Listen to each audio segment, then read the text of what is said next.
Bonjour, Didier Duhem pour la société Progiscad. Je viens vous parler aujourd'hui des nouveautés de la release 2026 du module de ferraillage, la DCAD. Commençons par les nouveaux objets de ferraillage.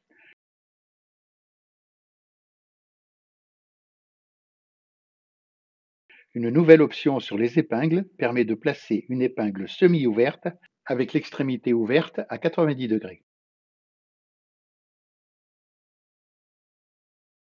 Un nouveau type d'acier apparaît dans cette release. Il s'agit de l'objet Attente. Cet objet se décline en acier simple ou en nappe. Dans les deux cas, on pourra régler la longueur d'ancrage côté béton et côté libre, ainsi que la présence ou non de crosses de sécurité. Ces données sont bien entendu modifiables.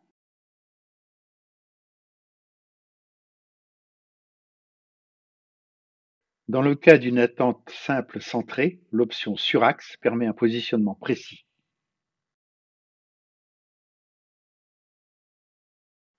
La nappe d'attente peut être réalisée sur un appui simple ou sur un appui multiple, comme on peut le voir ici. Elle bénéficie également du réglage des longueurs d'ancrage et de la présence ou non de crosses de sécurité. La deuxième nouveauté de cette release concerne les cadres de repérage. Ces cadres sont censés faciliter la mise en place des lignes de repère par une sorte de mode one-click. Ces cadres de repérage sont des contours fermés, rectangulaires ou non, sur lesquels le logiciel va aligner les bulles de repérage. Ils peuvent être affichés ou masqués. Deux nouveaux icônes vont permettre de lancer le repérage en utilisant ces cadres. Il suffit de pointer l'acier. Le logiciel propose alors une série de positions possibles pour la bulle de repérage. Un simple clic permet de passer d'une proposition à l'autre. La saisie d'un numéro ou la validation permet de tracer le repérage.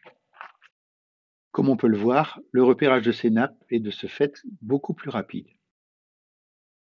Les cadres de repérage sont bien entendu modifiables. Et en cas de modification, tous les repères qui y sont attachés se mettent à jour. Cet autre exemple permet d'apprécier les fonctionnalités du repérage sur cadre. Le point de sélection de l'épingle pourrait provoquer un conflit de position pour la bulle, mais le logiciel détecte ce conflit et propose une autre position.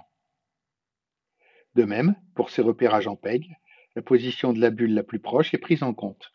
Un cadre de repérage peut être décalé vers l'intérieur ou l'extérieur. Les repérages suivent. Sur cette release, il est possible d'affecter une couleur et une transparence particulière pour chaque acier.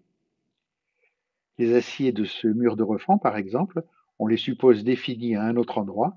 Ils sont donc ici représentés différemment. Pour les objets complexes, la couleur et la transparence sont réglables au niveau du style. Supposons que je veuille différencier cette zone pour la faire correspondre à une zone de coulage. Je vais utiliser les styles de nappe et de repérage différents. Ici, le style standard est inchangé. Par contre, le style phase 1 utilise couleur et transparence. Il me suffit de sélectionner les nappes, de leur affecter le style phase 1.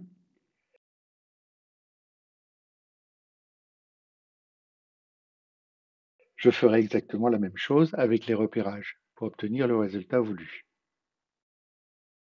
La quatrième nouveauté s'adresse aux bureaux d'études qui souhaitent aller un peu plus loin. En effet, chaque fonction de tracé ou de modification d'acier peut être dotée d'un post-processeur. Le post-processeur est un développement spécifique qui peut permettre, par exemple, de modifier l'affichage normal d'un acier. Ici, le post-processeur matérialise le fil porteur de panneaux de treillis. Le post-processeur peut permettre également d'ajouter des données au DWG, d'exporter ces données vers un autre processus, un tableur, un logiciel de calcul, une base de données, tout peut s'imaginer. Je vous remercie de votre attention.